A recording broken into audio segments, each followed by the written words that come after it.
আল্লাহর নবীর সাহাবী হযরতে বেলালের দিকে আপনি খেয়াল করেন। বেলাল ঈমান আনয়ন করার কারণে বেলালকে নির্যাতন করা হয়, নিপীড়ন করা হয়। মরুভূমির বালুর মধ্যে বেলালকে শোয়াইয়া নির্যাতন করার জন্য বেলালকে মরুভূমির বালুর মধ্যে শোয়াইয়া তার বুকের ওপর পাথর দিয়ে দিল। কাফির কুফাররা বুকের মধ্যে পাথর দিয়া বেলালকে মরুভূমির মধ্যে টানা হেঁচড়া করে আর এখনো সময় আছে, আল্লাহকে অস্বীকার করো, নবীর বায়াতকে তুমি ভুলে যাও। আল্লাহর নবীর সাহাবী বেলাল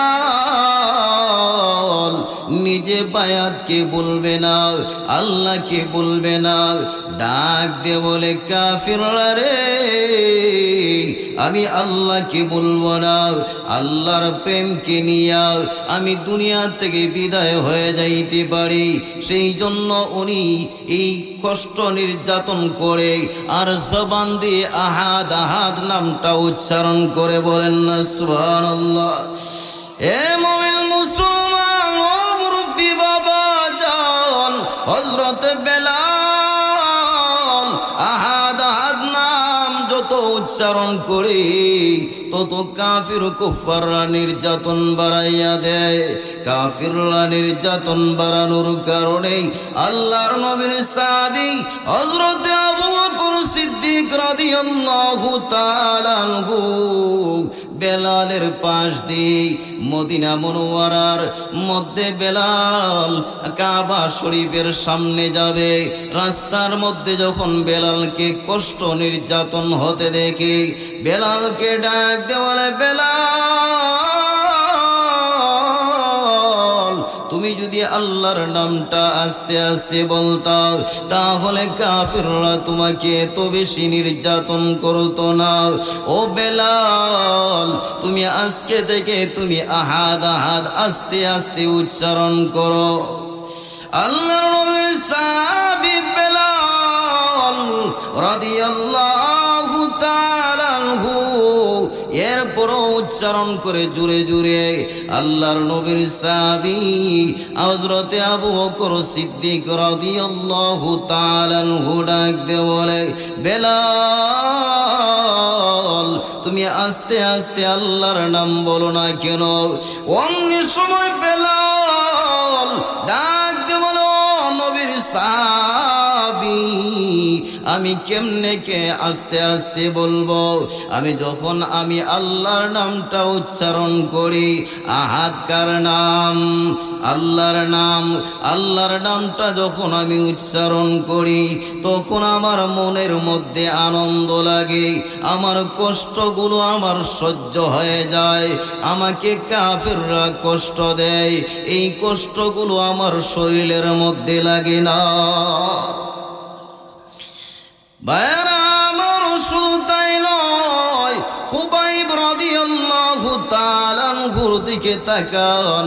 আল্লাহর নবীর সাহাবী খুবাইব রাদিয়াল্লাহু তাআলা আনহুকে কাফির কুফাররা ফাঁসির মঞ্চের মধ্যে তোলা হলো।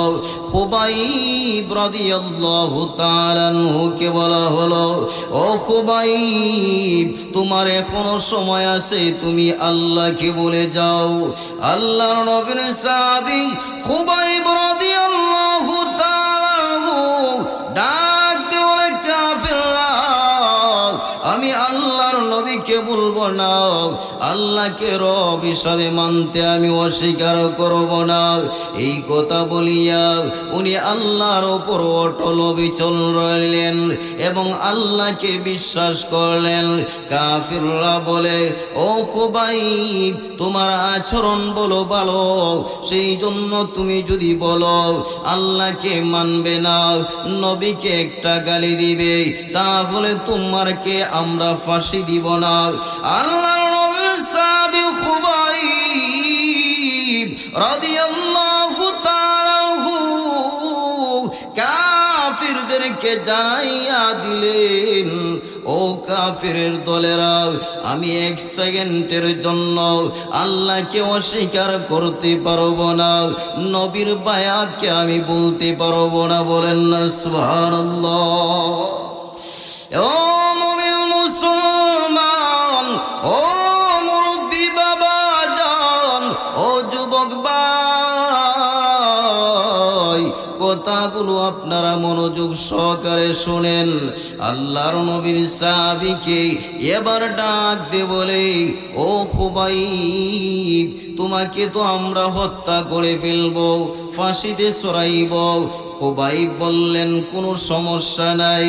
আল্লাহর নবীর সাহাবী খুবাইব রাদিয়াল্লাহু তাআলা আনহুকে এবার ফাঁসির মঞ্চের মধ্যে তুলিয়া খুবাইব রাদিয়াল্লাহু তাআলা আনহুর 2টা হাতকে এমনি ভাবে বাঁধলেন, বাঁধিয়া ডান হাতের মধ্যে ফেরাক বসাইল, বাম হাতের মধ্যে ফেরাক বসাইল, পায়ের মধ্যে ফেরাক বসাইয়া চাকু দিয়া আল্লাহর নবীর সাহাবী খুবাইবের শরীরটাকে যেইভাবে মুরাব্বা বানানো হয়, মহিলারা দেখবেন কুমড়া দিয়ে মুরাব্বা বানায়, চাকু দিয়া প্রত্যেকটা অংশকে ছিদ্র করে, ঠিক তেমনি ভাবে আল্লাহর নবীর সাহাবী খুবাইব রাদিয়াল্লাহু তাআলা আনহুর শরীরটাকে চাকু দিয়া আঘাত করিয়া মুরাব্বার মতো বানাইয়া ফেলল।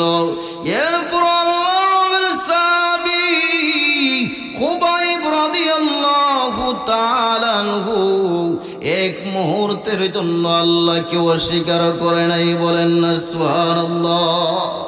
সেই জন্য আল্লাহ রাব্বুল আলামিন আমার তেলাওয়াতকৃত আয়াতের মধ্যে আল্লাহ প্রথম অংশের মধ্যে বলেন, ইন্নাল্লাযীনা ক্বালু রাব্বুনাল্লাহ, নিশ্চয়ই যারা আমি আল্লাহকে রব হিসাবে মানবে, সুম্মাস্তাকামু, আর এই কথার উপর ইস্তেকামত থাকবে। প্রথম নম্বর অংশ আল্লাহ বলেন, এই গুণ যাদের ভিতরে থাকবে, আমি আল্লাহর বিধিবিধান মোতাবেক যারা চলবে, আমি আল্লাহর বিধিবিধান না মানিয়া কোনো কাজ করবে না, ওই বান্দাদের ব্যাপারে আমার তেলাওয়াতকৃত আয়াতের 2য় অংশের মধ্যে আল্লাহ বলেন, তাতানাজ্জালু আলাইহিমুল মালায়েকা, আমি আল্লাহ ওই সমস্ত বান্দা বান্দীদের কাছে আমি আল্লাহ কঠিন মুহূর্তের মধ্যে অসংখ্য অগণিত ফেরেশতা পাঠাইব। বলেন না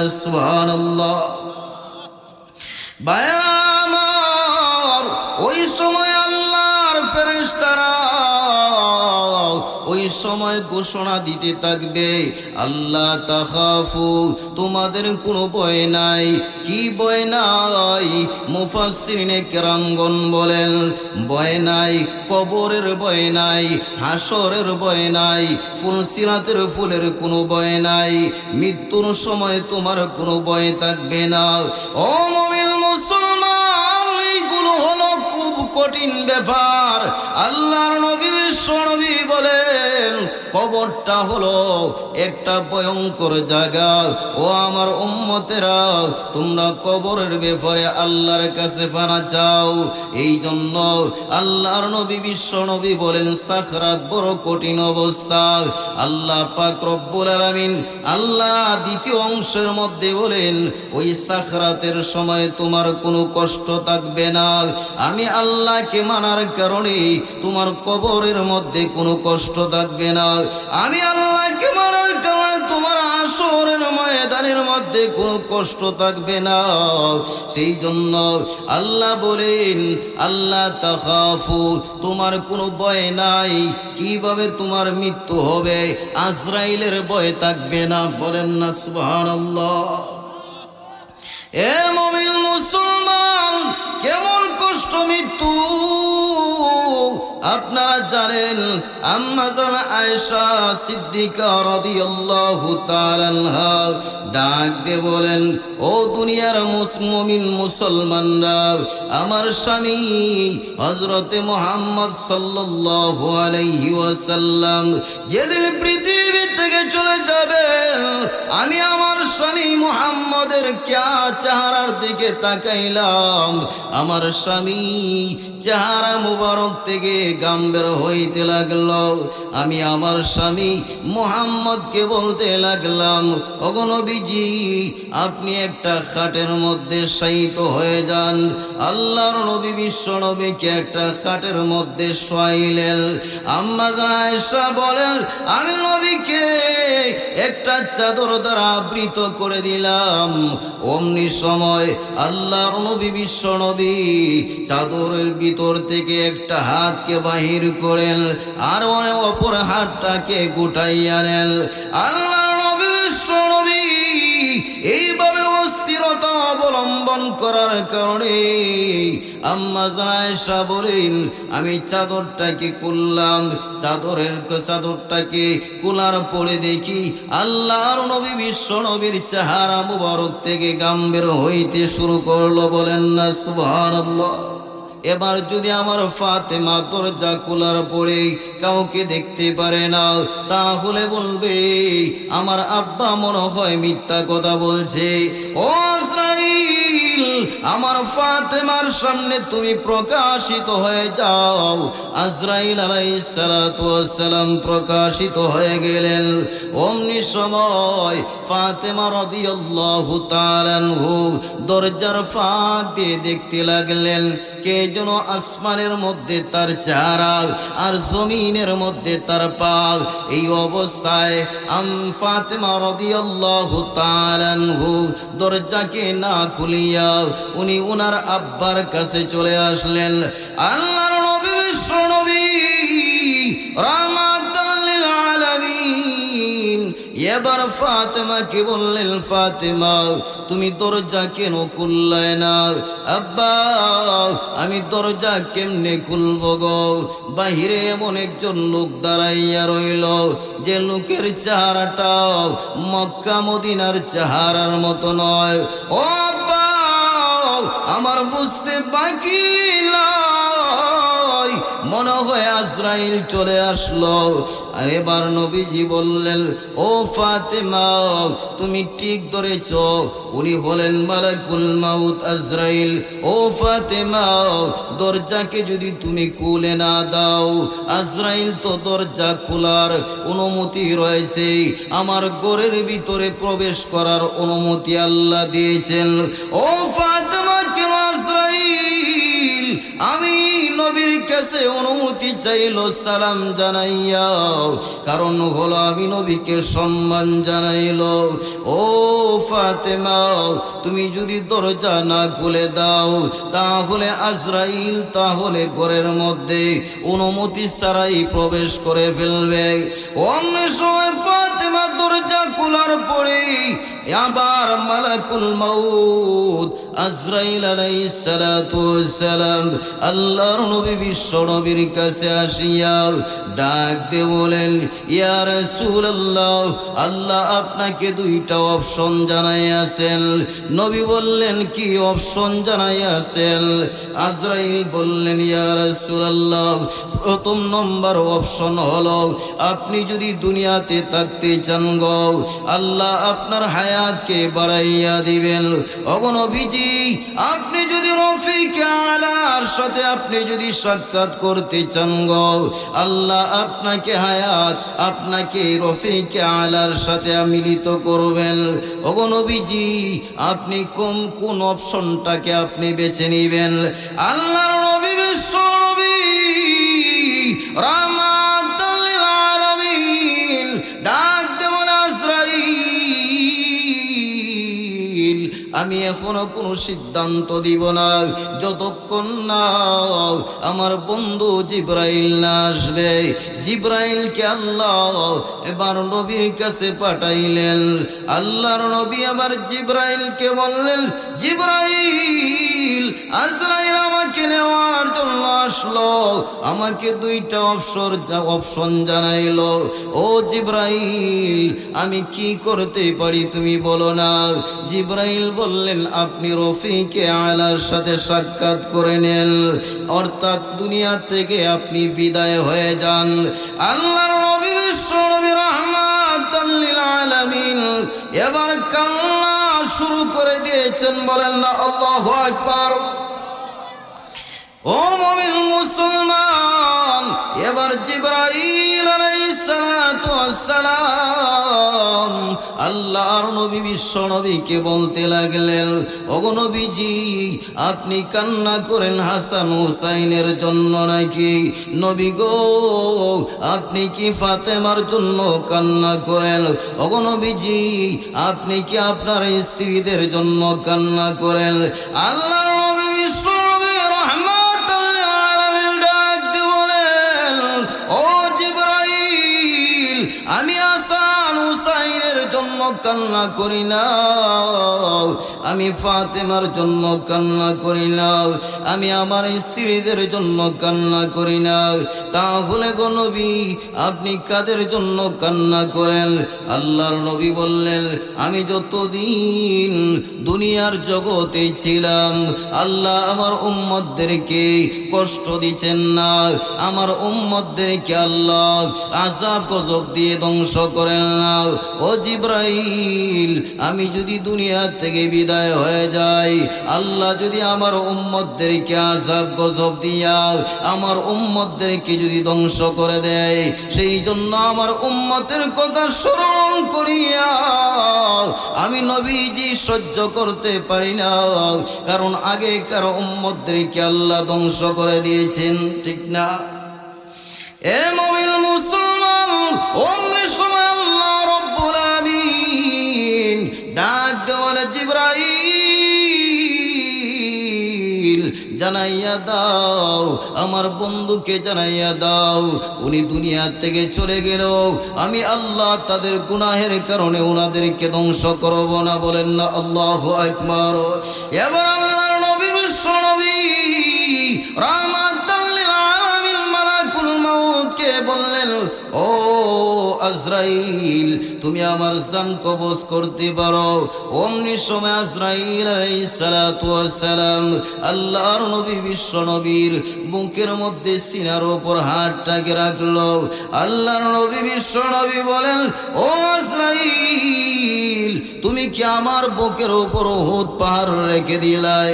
আজরাইল বললেন, ইয়া রাসূলুল্লাহ এতদিন পর্যন্ত আমি যত জায়গাতে জান কবজ করেছি নবী গো এত হালকা ভাবে কারো জানকে কবজ করে নাই। ওগো নবীজি এই প্রথম আমি আপনার জানের আপনার বুকের উপর হালকা ভাবে হাত রাখলাম। আল্লাহর নবী বিশ্ব নবী অমনি সময় কান্না শুরু করে দিয়েছেন, আর কান্না করার পরে আল্লাহ পাক রব্বুল আলামিন জিবরাইল আলাইহিস সালাতু ওয়াস সালামকে প্রেরণ করলেন। জিবরাইল আমার বন্ধু কেন কান্না করে? নবীকে জিজ্ঞাসা করা হলো, ওগো নবীজি আপনি কেন কান্না করেন? আল্লাহর নবী বিশ্ব নবী ডাক দেওয়ার, জিবরাইল এত যদি কষ্ট হয় মৃত্যু, আমি নবী হওয়ার পরেও যদি এত কষ্ট হয়, না জানি আমার উম্মতদের কেমন কষ্ট হবে, সেই জন্য আমার কান্না চলে আসলো। আল্লাহ জানায়া দে জিবরাইল আমার বন্ধুকে জানায়া দাও, যা তারা যদি আমি আল্লাহকে রব মানে আর এই কথার উপর ইস্তেকামত থাকে, অর্থাৎ আমি আল্লাহর বিধিবিধান মেনে চলে, আমি আল্লাহ ঘোষণা দিয়ে দিলাম তাদের কোনো ভয় থাকবে না। সেই জন্য নবীজি বলেন, নেককার ব্যক্তির জানকে যখন কবজ করা হবে আল্লাহ রব্বুল আলামিন আজরাইলের মাধ্যমে এত সহজভাবে কবজ করবেন ওই ব্যক্তিটা টেরই পাবে না, বলেন না সুবহানাল্লাহ। ও মুমিন মুসলমান, ও মুমিন মুসলমান, ও মুরব্বি বাবা জান, এই জন্য আল্লাহ রব্বুল আলামিন দ্বিতীয় অংশে অংশের মধ্যে আল্লাহ রব্বুল আলামিন জানাইয়া দেয়, ওয়ালা আল্লাহ তাখাফু, তোমাদের কোনো ভয় থাকবে না, ফুলসিরাতের ফুলেরও ভয় থাকবে না, কবরের ভয় থাকবে না। কারণ নেককার যদি হও, কবরটা তোমার জন্য আমার জন্য জান্নাতের টুকরা হয়ে যাবে। কবরের মধ্যে জান্নাতি বিছনা বিছাইয়া দেওয়া হবে, কবরের মধ্যে আপনাকে জান্নাতি পোশাক পরিধান করাইয়া দেওয়া হবে। বলেন না আল্লাহু আকবার। এরপরে বলেন ওয়ালা তাহজারু, এবং তোমার কোনো ভয় থাকবে না। বলেন না সুবহানাল্লাহ। কেমন ভয় থাকবে না? মুফাসসিরিনে কেরামগণ বলেন, দুনিয়া থেকে যখন তুমি বিদায় হয়ে যাবা, সেই জন্য আল্লাহ বলেন, ও দুনিয়ার মুসলমান, আল্লাহ বলেন তোমার কোনো বাড়ির কোনো টেনশন থাকবে না, তোমার কোনো চিন্তা থাকবে না। কেমন চিন্তা থাকবে না? মনে মনে ভাবেন, আমি যদি দুনিয়া থেকে বিদায় হয়ে যাই, তাহলে আমার পরিবার পরিজন কেমনে চলবে, আমার পরিবার পরিজন কি খাইবে? না, আপনার পরিবার পরিজনের ব্যবস্থা জিম্মাদার আল্লাহ হয়ে গেছেন। বলেন না সুবহানাল্লাহ। অনেক উলামায়ে কেরামরা যখন দুনিয়া থেকে বিদায় হয়ে যায়, এর পূর্বে উনি তেমন বেশি চলতে পারতেন না, কিন্তু যখন দুনিয়ার থেকে বিদায় হয়ে গেছে, ওনারা ছিলেন আল্লাহকে এমনভাবে মানছে যে প্রত্যেকটা মুহূর্তে মুহূর্তে আল্লাহর গুণকীর্তন করছেন, আল্লাহর বিধিবিধান মানছেন। সেই জন্য যখন দুনিয়া থেকে বিদায় হয়ে যায়, ওনার পরিবার পরিজনের জিম্মাদার আল্লাহ হয়ে যায়, যার কারণে আল্লাহ ওনাদেরকে রিজিকের ব্যবস্থা করে দেয় আরশে আজিম থেকে। বলেন না সুবহানাল্লাহ। কেমনে ভাবে একটা ঘটনা বলবো নিয়ে। এ মুমিন মুসলমান, ডাকাতের সর্দার ছিল ফুজাইল ইবনে আস রাহমাতুল্লাহি আলাইহি।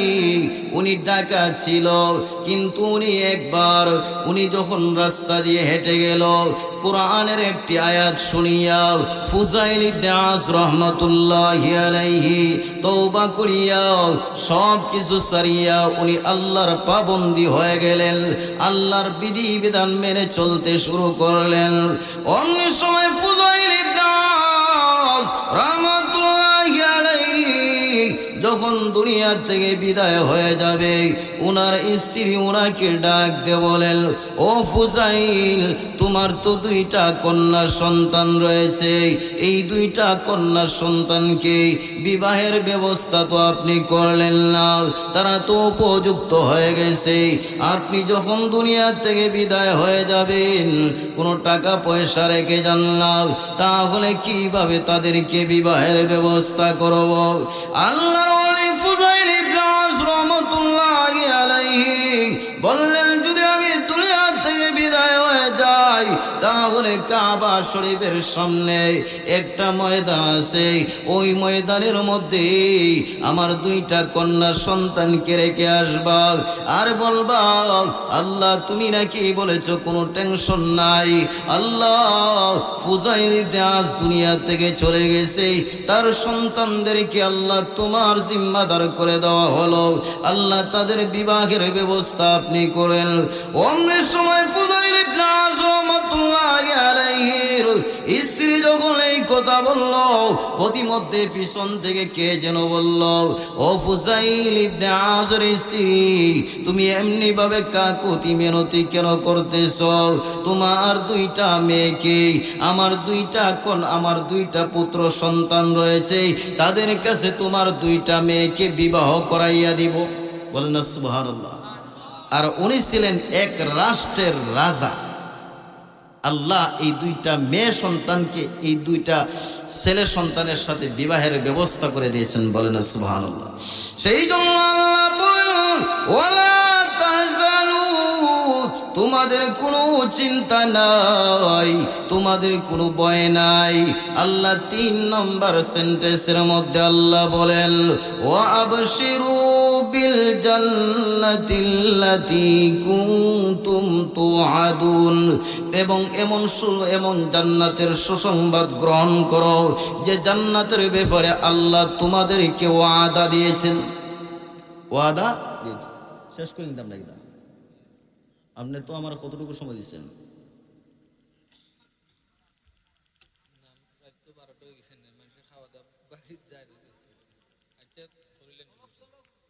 চলতো না, শেষ করে দিতাম।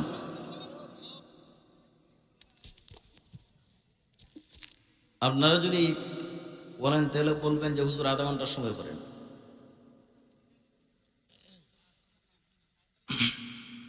মানে কেমন জান্নাতের সুসংবাদ আপনারা জানতে চান? তো যদি চান আলোচনা যদি আমি গরম করতে চাই তাহলে আপনারা সামনে চলে আসতে হবে। আমার বারবার আমার মনটা অন্যদিকে চলে যায়। আপনারা সামনে চলে আসেন। আমি আপনাদের এলাকার মধ্যে আমি নতুন মেহমান, ইতিপূর্বে আমি কোনো সময় আপনাদের এলাকার মধ্যে আসছি না। একটু আমার সামনে চলে আসেন। আপনাদের চেহারার প্রতি যখন আমার চেহারা পড়বে তখন আলোচনা করতেও ভালো লাগবে, ঠিক না? আপনারা মুরব্বী একটু সামনে চলে আসেন। কেমন জান্নাত আল্লাহ আমাদেরকে সুসংবাদ দিলেন, এই জান্নাতের বিষয়টাই আমি বলিয়া শেষ করব। ওয়াবশিরু বিল জান্নাতিল্লাতী কুনতুম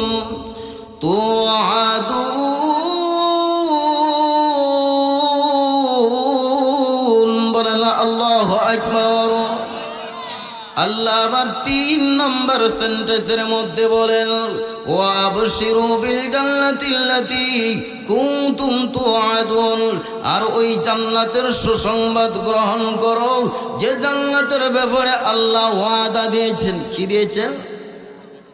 ওয়াদা। কি জান্নাত? ওই জান্নাতের নাম হলো জান্নাতুল ফেরদাউস। বলেন না সুবহানাল্লাহ।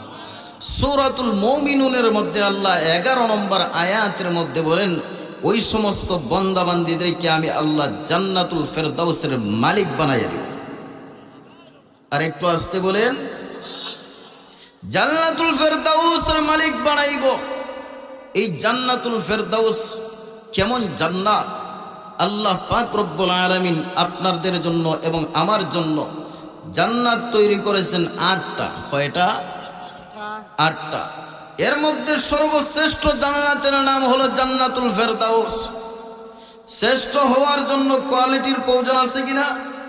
কোনো একটা পণ্য বা কোনো একটা ঘর যদি শ্রেষ্ঠ হয় তাহলে ওই বিষয়ের একটা শ্রেষ্ঠতার একটা মাপকাঠি লাগে, ঠিক না? ঠিক তেমনিভাবে এই জান্নাতুল ফেরদাউস শ্রেষ্ঠ হওয়ার 2টা মাপকাঠি। 1 নম্বর হলো সম্মানের দিক থেকে শ্রেষ্ঠ, আর একটা হলো বড়র দিকে শ্রেষ্ঠ। সম্মানের দিকে শ্রেষ্ঠ কিভাবে? আমার বাড়ি যদি প্রধানমন্ত্রী সাহেবের বাড়ির পাশে যদি হয় তাহলে আমি যদি কেউ যদি আমাকে বলে যে হুজুর আপনার বাড়ি কোথায়, তখন আমি বলবো আমার বাড়িটা প্রধানমন্ত্রী সাহেবের বাড়ির পাশে। সেই জন্য আমার সম্মান বাড়লো না কমলো? বাড়লো। ঠিক তেমনিভাবে এই জান্নাতুল ফেরদাউস এমন জান্নাত যে জান্নাতটা সম্মানের দিক থেকে বড়। কিভাবে সম্মান? যে ওই জান্নাতটা হলো সরাসরি আল্লাহ তাআলার আরশের নিচে। বলেন সুবহানাল্লাহ। আর একটু আসতে বলেন, বড়র দিক থেকেও শ্রেষ্ঠ। কিভাবে? অন্য জান্নাতের তুলনায় এই জান্নাতুল ফেরদাউস এত বড়। একদিন জিবরাইল আলাইহিস সালাতু ওয়াস সালাম আল্লাহর নবীর কাছে গিয়ে বললেন, ওগো নবীজি আমি জান্নাতুল ফেরদাউস ভ্রমণ করে আসলাম। আল্লাহর নবী বলেন, ও জিবরাইল আমিও তো জান্নাত ভ্রমণ করলাম। ও নবী গো, জান্নাতুল ফেরদাউস ভ্রমণ করলাম, এটা তেমন কোনো জান্নাত নয় যে এমন একটা জান্নাত যে জান্নাতের মধ্যে আমি নবী এত কষ্ট করলাম কিন্তু জান্নাতের কুল কিনারা পাইলাম না। বলেন সুবহানাল্লাহ। ওগো নবীজি জানেননি আল্লাহ আমাকে 600 নূরের ভাষা দিছে। 600 নূরের ভাষা? নবীজি বললেন হ্যাঁ 600 নূরের ভাষা। ওগো নবীজি আমার নূরের ভাষার তেজ কতটুকু আপনি জানেন? না। নবীজি একটা নূরের ফাঁকাকে যদি আমি উঠাই নামাই তাহলে 1000 বছরের রাস্তা আমি মুহূর্তের ভিতরে চলে যাই। আমার জীবন একদম ইয়া রাসূলুল্লাহ ইয়া হাবিবাল্লাহ। নবী গো আল্লাহ আমাকে 600 নূরের পাখা দিয়েছেন। নবী গো এই 600 নূরের পাখা যদি আমি বাড়ি দেই তাহলে কত দূর পর্যন্ত যাইতে পারি? ওগো নবীজি, এরপর আমি জিবরাইল আল্লাহর আদেশ মানতে গিয়া 3টা সময়ে আমার শরীরের প্রত্যেকটা পশমের গোড়ায় গোড়ায় দিয়া গাম বের হয়েছে। আল্লাহর নবী ডাক দেওয়ালে, জিবরাইল 3টা সময় কোন কোন সময়? এবার জিবরাইল ডাক দিয়ে বলে, ওগো নবীজি, 1 নম্বরে আমার শরীরের প্রত্যেকটা পশম দিয়ে গাম বের হয়েছে যখন ইব্রাহিম আলাইহিস সালাতু ওয়াস সালাম ওনার ছেলে ইসমাইলকে যখন কুরবানি দিবেন, মিনা বাজারের মিনার ময়দানের মধ্যে যখন শোয়াইয়া তরবারিকে হাতের মধ্যে নিলেন, ওই সময় আল্লাহ রাব্বুল আলামিন আমাকে ডাক দিয়ে বলে, জিবরাইল যাও, আমার বন্ধু ইব্রাহিম তার ছেলে ইসমাইলকে জবাই করবে, তরবারিও মাথার উপর থেকে নামাইতেছে। ও জিবরাইল যাও যাও, আমার বন্ধুকে জবাই করার পূর্বে তুমি আমার বন্ধুকে হেফাজত করো। আল্লাহর নবী বিশ্ব নবী বললেন, ও জিবরাইল, তখন তুমি কোথায় ছিলা? জিবরাইল বলে, ইয়া রাসূলুল্লাহ, তখন আমি সিদরাতুল মুনতাহার মধ্যে ছিলাম। নবী গো, তখন আমি আমার নূরের পাখাগুলো আমি যখন বাড়ি দেই তখন আমি গিয়ে দেখি এখনো ইব্রাহিম আলাইহিস সালাতু ওয়াস সালাম তরবারিটা নামাইতেছে। বলেন না সুবহানাল্লাহ। ওগো নবীজি, তখন আমি লক্ষ্য করে দেখলাম আমার প্রত্যেকটা শরীরের পশম দিয়া গামগুলো বের হইতে লাগলো। আল্লাহর নবী বললেন, জিবরাইল 2 নম্বরে কোথায় তোমার শরীর দিয়ে গাম বের হলো? আল্লাহর নবী বিশ্ব নবীকে এবার জিবরাইল ডাকতে বলে, ওগো নবীজি, আমি যখন দেখলাম ইউসুফ আলাইহিস সালাতু ওয়াস সালামের 10 ভাই আল্লাহর নবী ইউসুফ আলাইহিস সালাতু ওয়াস সালামকে কুচক্র করিয়া যখন কূপের মধ্যে নিক্ষেপ করবে, ওই সময় নিক্ষেপ করেই ফেলেছে মেরে ফেলার জন্য। নবী গো, ওই সময় আল্লাহ আমাকে আদেশ করলেন, ও জিবরাইল, আমার বন্ধু ইউসুফ নবীকে কূপের মধ্যে নিক্ষেপ করা হয়ে গেল, তুমি যাও, ইউসুফ পয়গম্বর কূপের নিচে পড়ার আগে আগে তুমি তোমার নূরের পাখাটা তুলে ধরো। বলেন না সুবহানাল্লাহ। ওগো নবীজি, তখন আমি সিদরাতুল মুনতাহার মধ্যে ছিলাম, তখন আমি আমার নূরের 600 পাখা বাড়ি দিয়া আমি যখন কূপের নিচে পৌঁছলাম তখন দেখি তখনও ইউসুফ নবী কূপের উপর থেকে নামতেছে। তখন দেখি আমার প্রত্যেকটা পশমের গোড়া গোড়ায় গাম বের হয়েছে। আল্লাহ নবী বিশ্বনবী আবার ডাক দিয়ে বলেন, জিবরাইল 3 নম্বরে কোন সময় তোমার শরীর দিয়ে গাম বের হলো? আল্লাহর নবীকে এবার জিবরাইল আলাইহিস সালাতু ওয়াস সালাম ডাক দিয়ে বলে, নবী গো, আপনি তায়েফের ময়দানে গেলেন, তায়েফবাসীদেরকে আপনি দাওয়াত দেওয়ার জন্য তায়েফের প্রত্যেকটা ঘরের মধ্যে আপনি দাওয়াতের মিশন চালাইলেন। নবী গো, তারা আপনার দাওয়াতকে গ্রহণ করে নাই, আপনি ব্যর্থ হইয়া তাদেরকে দাওয়াত দিয়া যখন মদিনার মধ্যে চলে আসবেন তখন তারা যুবকদেরকে লেলাইয়া দিল আপনাকে আঘাত করার জন্য। নবী গো, আপনাকে পাথর নিক্ষেপ করে আপনার চেহারা দিয়ে রক্ত বের হলো, পাথরের আঘাতে আপনার শরীরটা রক্তে রঞ্জিত হয়ে যায়। নবী গো, তখন আপনি যায়েদ ইবনে হারেসাকে বললেন, ও যায়েদ, কাপড় দ্বারা রক্তগুলো মোচন করো।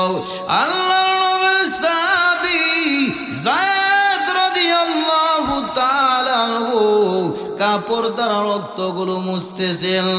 অমনি সময় দেখা যায় কাপড়ে আর রক্ত শোষণ করে না, কাপড় আর রক্ত টানে না। আল্লাহর নবী, বিশ্ব নবী, রাহমাতুল লিল আলামিনের সাহাবী যায়েদ রাদিয়াল্লাহু তাআলা আনহু ডাক দিয়ে বলে, নবী গো, কাপড় তো আর রক্ত টানে না। আল্লাহর নবী ডাক দিয়ে বলে, যে ও যায়েদ, কাপড় যদি রক্ত টানে না, তাহলে তুমি আমার শরীরের মধ্যে তেলের মতো মেসেজ করো। বলেন না সুবহানাল্লাহ। যায়েদ ইবনে আরসা ডাক দিয়ে বলেন, নবী গো, আমি যদি আপনার শরীরের মধ্যে আমি মেসেজ করে দেই, যে রক্তটা বের হয়ে গেল ওই রক্তটা তো আর শরীরের ভিতরে ঢুকবে না, তাহলে মেসেজ করার কারণটা কি? আল্লাহর নবী, বিশ্ব নবী ডাক দিয়ে বলে, যায়েদ, আমি ধারণা করলাম আমার রক্তের একটা কিঞ্চিত পরিমাণ ফোঁটা যদি জমিনের মধ্যে পড়ে, আল্লাহ তায়েববাসীদেরকে আল্লাহ ধ্বংস করে দিবেন, সেই জন্য আমার শরীরের মধ্যে রক্তটা মেসেজ করে দাও। ওগো নবীজি, কিন্তু আপনার অজান্তে একটা রক্তের ফোঁটা আপনার জুতা মুবারক বেবে জমিনের মধ্যে পড়ার উপক্রম হয়ে গেল। ওগো নবীজি, কিন্তু আপনি দেখতে পাচ্ছেন না, কিন্তু কে জানেন? আল্লাহ দেখেন, আল্লাহ জানতেছেন। ওগো নবীজি, রক্তের ফোঁটাটা নড়াচড়া করতেছে, জমিনের মধ্যে পড়ে যাবে। অমনি সময় আল্লাহ ডাক দিয়ে বলে, জিবরাইল, যাও, আমার বন্ধুর রক্ত মোবারকটা জমিনে পড়ার আগে আগে আমার বন্ধুর পায়ের নিচে তোমার নূরের পাখাগুলোকে বিছাইয়া দাও। ওগো নবীজি, তখন আমি সিদরাতুল মুনতাহার মধ্যে ছিলাম। আমি সিদরাতুল মুনতাহা থেকে আমার 600 নূরের পাখাগুলো আমি বাড়ি দিয়া যখন আমি তায়েফের ময়দানে পৌঁছলাম, তখন দেখি তখন রক্তটা নড়তেছে। এবার আমি রক্তের নিচে আমার পাখাটাকে বিছাইয়া দিলাম। ওগো নবীজি, আল্লাহ এত শক্তিশালী আমাকে দান করার পরেও, এত শক্তি দেওয়ার পরেও আমি যখন জান্নাতুল ফেরদাউসের মধ্যে ভ্রমণ করার জন্য যখন ঢুকলাম, জান্নাতুল ফেরদাউসের মধ্যে একটা মাঠ পাইলাম। নবী গো, তখন আমি আমার জান্নাতুল ফেরদাউসের মধ্যে যখন ভ্রমণ করতে শুরু করলাম, আমার 600 নূরের পাখাকে বাড়ি দিলাম, কিন্তু জান্নাতুল ফেরদাউসের মধ্যে একাধারে 70,000 বছর পর্যন্ত নিজের গামগুলো চড়াইয়া আমি ভ্রমণ করলাম, কিন্তু জান্নাতুল ফেরদাউসের মাঠের একটা কিঞ্চিত পরিমাণও খুঁজে পাইলাম না। সেই জন্য আল্লাহ ডাক দিয়ে বলেন, ওয়াবশিরু বিল জান্নাতিল্লাতী কুনতুম তুআদুন। ও দুনিয়ার মানুষেরা, আমি আল্লাহ 3 নম্বর বাগের মধ্যে আমি আল্লাহ জানাইয়া দিলাম, ওয়াবশিরু, তোমরা সুসংবাদ গ্রহণ করো। ওয়াবশিরু বিল জান্নাতিল্লাতী, ওই জান্নাতের, যে জান্নাতের ব্যাপারে আমি আল্লাহ ওয়াদা দিয়েছিলাম। সেই জন্য আল্লাহ আমার তেলাওয়াত কিত আয়াতের মধ্যে আল্লাহ বলেন, ইন্নাল্লাযীনা ক্বালু রাব্বুনাল্লাহ, নিশ্চয় যারা আমি আল্লাহকে রব হিসাবে মানবে। রব হিসাবে মানার অর্থ হলো আমি আল্লাহর বিধিবিধান মেনে চলবে, আমি আল্লাহর হুকুম মেনে চলবে। সুম্মাস্তাকামু, আর এই বিধিবিধান থেকে নড়চড় করবে না। আমি আল্লাহ এই আয়াতের 2 নম্বর পাঠের মধ্যে আমি আল্লাহ বলি, তাতানাজ্জালু আলাইহিমুল মালায়েকা, আমি আল্লাহ তাদের কাছে অসংখ্য গণিত ফেরেশতা পাঠাইব। তারা কি বলবে? ওই ফেরেশতারা বলতে লাগবে, ও আল্লাহ, তাখাফু, তোমাদের কোনো ভয় নাই, ওয়ালা তাহজানু, তোমাদের কোনো চিন্তা নাই।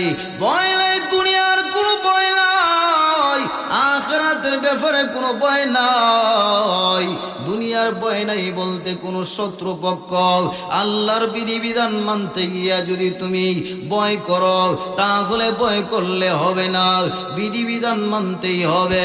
কবরের কোনো ভয় নাই, ফুলসিরাতের কোনো ভয় নাই, আসরের ময়দানের কোনো ভয় নাই। ওয়ালা তাহজানু, তোমার ছেলে সন্তানদেরকে রেখে যাবা, তোমার ধন সম্পত্তিকে রেখে যাবা, এইগুলোকে কে হেফাজত করবে?